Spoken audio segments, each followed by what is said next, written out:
Bonjour tout le monde. Alors, aujourd'hui, je vais tenter de commencer à répondre à tous mes messages, tous les mails qui m'arrivent. J'en ai encore 252, mais je vais manquer de temps, si bien que je vais plutôt faire des vidéos en réunissant les informations par thème. Et notamment, il y a un long mail d'Hélène, très intéressant sur la notion d'intuition, que je vais traiter, et je vais y apporter des éléments qui me sont venus finalement au fil du temps et grâce à mes lectures, et notamment à un livre que j'ai trouvé dans une boîte de livres à Thiers, près du Carrefour, vous voyez où ils se trouvent, ceux qui sont thiernois. Il y a une boîte à livres là, en face du magasin Spic, des Trois Petits Cochons, de Carrefour, c'est dans ce coin-là. Voilà, pas très loin de Noz, pour ceux qui connaissent. Il y a une boîte à livres où j'ai trouvé plusieurs livres reliés d'ailleurs en semi-reliure cuir et papier. En voilà un exemplaire par exemple.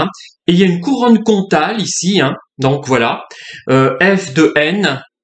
Et ce livre, il s'intitule Après la mort, et il est évidemment d'un philosophe à tendance spiritiste, je sais pas comment on peut dire, je suis pas encore familiarisé avec toutes ces tendances, Léon Denis. Et Léon Denis, il a notamment connu l'astronome et vulgarisateur en astronomie Camille Flammarion. Vous connaissez sans doute l'astronomie populaire, qui a été publiée pour la première fois en 1880 et que j'ai lu d'ailleurs, moi qui suis peu scientifique et qui suis vraiment, un peu repoussé par les aspects trop scientifiques parce que je n'ai pas un bon raisonnement. J'ai un raisonnement, d'après, je me souviens, j'avais fait des tests, je crois que c'était en troisième, et j'avais finalement un assez bon raisonnement logique. J'étais pas dans le groupe numéro 1, mais dans le groupe numéro 2, ceux qui venaient juste après. Mais malgré tout, tout ce qui est raisonnement trop scientifique, trop mathématique, je bloque un petit peu, même si j'ai une formation finalement scientifique à l'université, sciences humaines, et vous savez, la méthode expérimentale. Et voilà, donc dans ce livre, il y a des choses qui sont sujettes à caution évidemment, mais ce ne sont pas des élucubrations. Et je trouve que même quand il donne dans le côté illuminé, il n'est jamais désagréable parce qu'il y a les illuminés gentils et qui développent des idées qui ne sont pas toujours valides, mais qui ont toujours un côté poétique et qui font rêver et qui sont justement propices à nous inspirer quand on écrit ou quand on peint.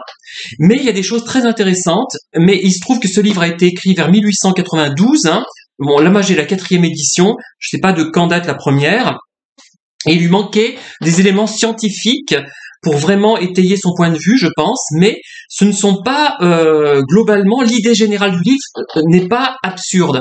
Il dit notamment que des gens, que des gens qui ne croiraient pas en un au-delà, et pas forcément l'au-delà des religions, attention, il n'est pas forcément dans cet au-delà des religions. C'est important de le signaler, il y a d'autres perspectives, et il dit que les gens, effectivement, qui ne sont pas dans l'optique d'un au-delà, il ne les comprend pas, ils vont se dire, mais ces gens vont simplement profiter de la vie, bien manger, avoir des relations sexuelles, etc., ils n'ont pas aller au-delà, puisqu'ils n'auront pas cette perspective d'une suite après la mort. Il y a plein d'idées intéressantes de ce type, mais il faudrait le relire 2 fois vraiment pour vraiment l'appréhender, ce livre, vraiment le comprendre en profondeur et en tirer peut-être une vidéo. Je vous l'exposerai peut-être en vidéo, je vais le relire, et j'ai trouvé dans cette boîte à livres, un peu miraculeusement, j'ai l'impression comme si quelqu'un me l'avait tendu de l'au-delà, mais c'est une hypothèse, moi je suis pas dans l'élucubration non plus, mais je crois qu'il faut pas se priver de faire ce genre d'hypothèse à condition de ne pas tomber dans la certitude. Ce n'est pas une certitude, ce sont des hypothèses, on n'en sait rien, et tant que la science ne sera pas assez avancée, on ne pourra pas dire en quoi consiste cet au-delà. Là, il donne une perception qui, à mon avis, penche plus vers la poésie, quand il décrit les personnages de l'au-delà, que de la science. Mais c'est intéressant, ce n'est pas ridicule, parce que ce n'est pas méchant. Voilà. Tant que les gens sont intelligents et gentils, finalement, ce qu'ils écrivent n'est jamais ridicule. Ça peut faire sourire, mais c'est tout. Alors, contrairement à d'autres choses que j'ai vues récemment et qui m'ont fait réagir, hein, une personne qui déploie un arsenal de d'élucubration, moi ça m'a vraiment choqué et je trouve choquant qu'on puisse confier des jeunes à des gens comme ça. Voilà, vraiment ça me choque. Hein. Mais je n'en parlerai pas parce que ça va faire des histoires. J'ai déjà exprimé mon point de vue à cette personne hein, en lui disant qu'elle manquait totalement d'esprit scientifique. Et en plus, elle n'a pas le côté poétique qui pourrait rattraper tout ça. Voilà.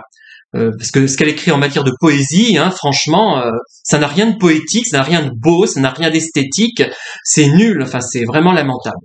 Enfin voilà, donc je vais faire ces vidéos et juste après celle-là, je vais poser une hypothèse invraisemblable qui va vous faire rugir, réagir, je sais pas, exploser. Et je vous laisse en attendant et je vous dis à très bientôt pour plein de petites vidéos qui traiteront de vos mails généralement. Et merci de m'avoir écouté. Bonne journée, à très bientôt.